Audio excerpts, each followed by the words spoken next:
ஆஸ்ட்ரோவேலின் நல்ல நேரம் நிகழ்ச்சியின் சார்பாக அத்துணை சப்ஸ்கிரைபர்களையும் எல்லா அன்பு உள்ளங்களையும் எனது நண்பர்களையும் வருக வருக என வரவேற்பதில் பெருமகிழ்ச்சி கொள்கிறேன். எங்களுக்கு ஆல்ரெடி சனி பகவான் கிளிக்க ஆரம்பிச்சிட்டாருன்னு சொல்லிடுவாங்க. ஏன்னா இன்னும் 2.5 வருஷத்தில் 1 வருஷம் குரு உங்களை காப்பாற்றுவார். அதுக்கு பிறகு நீங்கள் தான் உங்களை காப்பாற்றிக்கணும். நீங்கள் பாவ கர்மாவை செய்தால் பாவ பிரச்சனைகள் நமக்கு வருது, நல்ல கர்மாவை செய்தால் நல்லது நமக்கு நடக்குது, எந்த தொந்தரவும் இல்லாமல் இருக்குது. இதை நீங்கள் புரிஞ்சுக்கணும். ஆக இந்த அஷ்டம சனி காலகட்டத்தில் சனி பகவான் கொடுக்கக்கூடிய இந்த மாதிரி கடினமான வாழ்க்கையில் மிக கடினமான பகுதியான இந்த நேரத்தில் குருவுடைய ஆதரவு, அதுதான் நம்ம அடிக்கடி சொல்கிறோம்.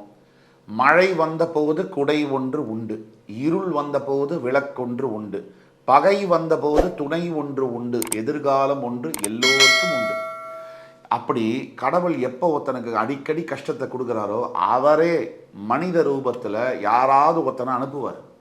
நம்ம கஷ்டத்தை அவன் ஏதோ ஒரு அளவில் சரி பண்ணுவான். அவன் நண்பனாக இருக்கலாம், சகோதர சகோதரியாக இருக்கலாம், இல்லை ஆஃபீஸில் வேலை செய்கிற மேனேஜராக இருக்கலாம், யாராக வேணா இருக்கலாம், இல்லை ஆளே தெரியாதவனாக கூட இருக்கலாம். திடீர்னு நம்ம வாழ்க்கையில் வருவான், நமக்கு ஏதோ ஒரு சின்ன நல்லதை பண்ணி பெரிய விளைவை ஏற்படுத்திட்டு மறைஞ்சு போயிடுவான். இது கடவுள் செய்யக்கூடிய சித்து வேலை அப்படிங்கிறது உண்மை. அடிக்கடி நமக்கு கஷ்டம் வருது, அடிக்கடி நமக்கு வெளியில் சொல்ல முடியாத அளவுக்கு துக்கங்கள் தொண்டையை அடைக்குதே, அடிக்கடி நமக்கு மிகப்பெரிய பாதிப்புகள் வருதே, நமக்கு நல்ல வாழ்க்கையே வராதா அப்படிங்கிற கேள்வி எழாத லட்சக்கணக்கான மக்கள் இருக்கவே முடியாது. அதெல்லாம் இருந்தும் கூட எந்த நம்பிக்கையில் வாழ்க்கை அப்படிங்கிறது நகருது அப்படின்னா இறைவன் மேலே இருக்கக்கூடிய நம்பிக்கை தான். இந்த இறைவன் செய்யக்கூடியது தான் எல்லாமே. அதனால் சனி ஈஸ்வரன், ஈஸ்வரன் அப்படிங்கிறது சனிக்கு மட்டும்தான். அந்த இறைவன் சனி சிம்மத்துக்கு கெடுதல் செய்வாருன்னு பல பேர் சொல்கிறாங்க. இதை நான் ஒத்துக்கவே முடியாது. ஏன்னா சனி பாரபட்சம் பார்க்கக்கூடிய கிரகம் இல்லை. யாரையுமே எந்த ஒரு ராசியுமே பாரபட்சம் பார்ப்பதில்லை.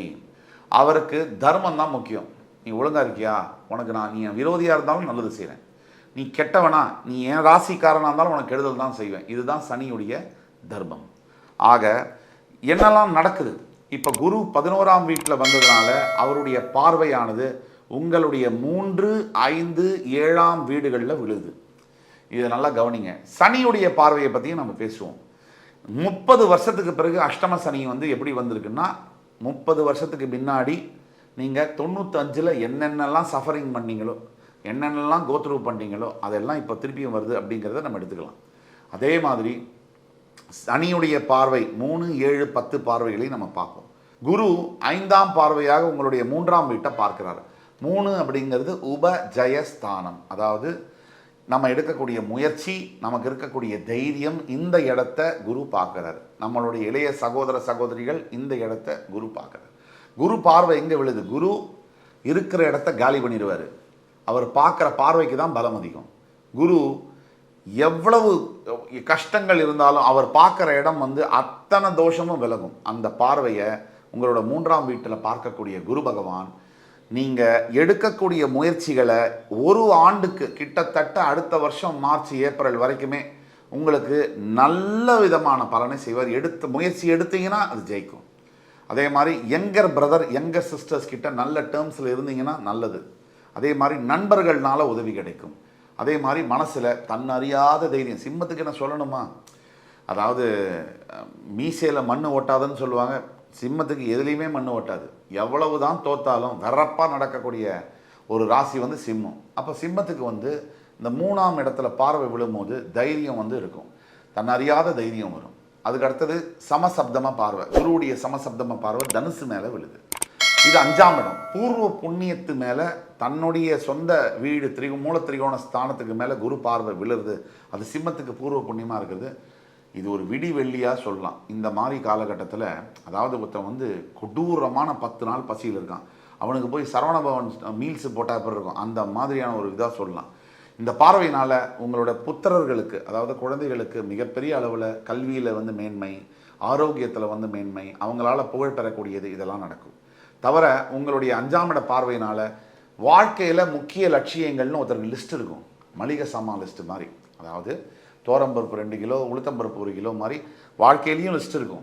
நான் இதை சாதிக்கணும், நான் அதை பண்ணணும், நான் இதை பண்ணணும்னு அந்த லிஸ்ட்டு நிறைவேறும் குரு பார்வை 5ஆம் இடத்துல விழுறதுனால.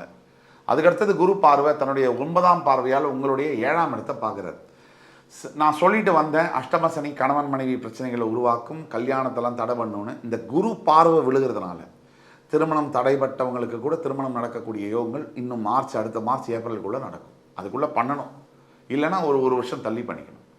அப்போது வீட்டில் இருக்கக்கூடிய சண்டை சச்சரவுகள், இன்னைக்கு சமுதாயத்தில் உண்மையிலேயே என்ன நடக்குது அப்படின்னா, பெண்களால் பாதிக்கப்படக்கூடிய ஆண்கள் அதிக அளவில் மாறிக்கொண்டு வருகிறார்கள். அதுக்கு கால பரிமாணம் காரணமாக எது வேணா இருக்கலாம். நான் ஆண் அப்படிங்கிறதுனால இதை சொல்ல.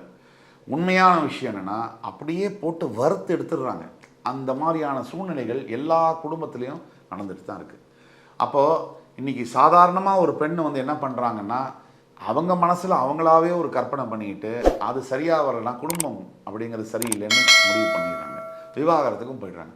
அப்படி விவாகரத்து நிலையில் இருக்கக்கூடிய கணவன் மனைவியாக இருந்தால் ஒரு செகண்ட் யோசித்து பார்க்கணும், நீங்கள்லாம் ஏன் கல்யாணம் பண்ணிக்கணும்? உங்களுக்கு எதுக்கு விவாகரத்து? நீங்கள் கல்யாணம் பண்ணிக்கிட்டது கூட தப்பில்லை, உங்களுக்கு ஏன் குழந்தை வேணும்? கல்யாணமும் பண்ணிக்கிட்டு குழந்தையும் பெற்றுக்கிட்டா நீங்கள் புருஷன் பொண்டாட்டி இல்லை, அப்பா அம்மா. ஒரு அப்பா அம்மாவுக்கு குறைந்தபட்சம் 25 வருஷ ப்ராஜெக்ட் அது. 25 வயசு குழந்தைக்கு ஆற வரைக்கும் நீங்கள் கண்டிப்பாக விவாகரத்து செய்யாமல் அப்பா அம்மாவாக இருக்கணும். மேற்படி தவிர்க்க முடியாத காரணங்கள், இப்போ ஹஸ்பண்ட் வந்து நேரம் குடிச்சிட்டு சந்தேகப்படுறாரு, இல்லீகல் பிஸ்னஸில் இருக்கார், வேலைக்கே போக மாட்டேங்கிறாரு, வேறு சில பிரச்சனைகள் இருக்குது, அவர்கிட்ட ஆண்மை குறைவுகள் இருக்குது, இதெல்லாம் இருந்தால் கண்டிப்பாக நீங்கள் விவாகரத்து கோரலாம். இதெல்லாம் நிரந்தர பிரச்சனைகள், தீர்வு வராத பிரச்சனைகள். இது அல்லாமல் சின்ன சின்ன விஷயங்களுக்கு அது சரியில்லை, மாமனார் பக்கம் சாய்கிறார், மாமியார் பக்கம் சாய்கிறார், இது உங்கள் மனசுக்கு வேதனையாக இருந்தாலும் விவாகரத்துக்கான பிரச்சனைகளாக பார்க்கப்படக்கூடாது. ஆக இப்படி பல பிரச்சனைகள். நான் பெண்மைக்கு எதிராக பேசலை, பெண்களுக்கு எதிராக பேசலை.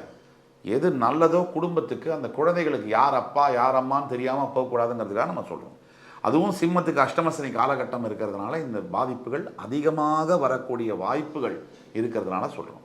ஆக ஒட்டுமொத்தத்தில் சிம்மராசிக்கு இந்த 9ஆம் பார்வையாக 7ஆம் இடத்தை பார்ப்பதனால் கணவன் மனைவிக்கு இடையே இருக்கக்கூடிய கருத்து வேறுபாடுகள் களையும்.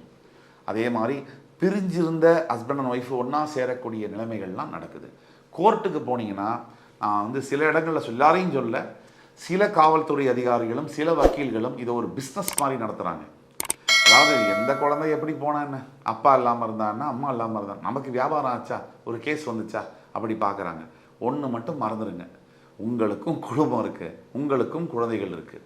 எல்லோரையும் சொல்லலை, ஒரு சிலர் பண்ணுறதுனால உங்கள் ஒட்டுமொத்த அந்த தொழிலுக்கே வந்து கேவலமாக பேர் வந்து வரக்கூடிய வாய்ப்புகளும் இருக்குது. ஆக நீங்கள் வந்து ஒரு குடும்பம் ஃபேமிலி கேஸ் எல்லாம் அணுகும் போது கொஞ்சம் சென்சிட்டிவிட்டியோடு நீங்கள் அணுக வேண்டும் அப்படிங்கிறதும் வேண்டி கேட்டுக்கொள்கிறோம். ஆக சிம்ம ராசிக்கு 30 வருஷத்துக்கு அப்புறம் உள்ள இந்த அஷ்டம சனி காலகட்டத்தில் பல சங்கடங்கள் வர மாதிரி இருந்தாலும் கூட வெற்றி கடைசியில் வந்து உங்களுக்கு கண்டிப்பாக வரும். நீங்கள் செய்ய வேண்டியது என்ன பரிகாரமாக? முதல் பரிகாரம் நீங்கள் செய்ய வேண்டியது இதுதான். அதாவது திருநள்ளாறில் இருக்கக்கூடிய தர்பாரண்யேஸ்வரரை தரிசனம் பண்ணணும், நாளதீர்த்தத்தில் குளிக்கணும், உங்களால் முடிஞ்ச தான தர்மங்களை செய்யணும். அதே மாதிரி நீங்கள் அடுத்து செய்ய வேண்டிய பரிகாரம், ஓம் காகத்வஜாய வித்மஹி கட்கஹஸ்தாய தீமஹி தன்னோ மந்த பிரஜோதயாத், இந்த மந்திரத்தை சொல்லணும். இதெல்லாம் முடியலையா, ஞாயிற்றுக்கிழமை தோறும் சிவ ஆலயங்களில் தொண்டு செய்து தர்ம தான காரியங்களை செய்து வந்தாலே போதும்.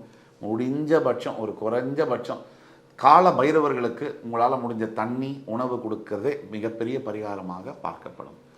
சிம்மராசிக்காரர்கள் 30 ஆண்டு கழித்து கண்டிப்பாக உங்களுடைய நல்ல சிந்தனைகள் மூலியமாகவும் தர்ம சிந்தனைகள் மூலியமாகவும் தர்ம பலன்கள் மூலியமாகவும் சிம்மாசனத்தில் நீங்கள் அமரதான் போகிறீங்க.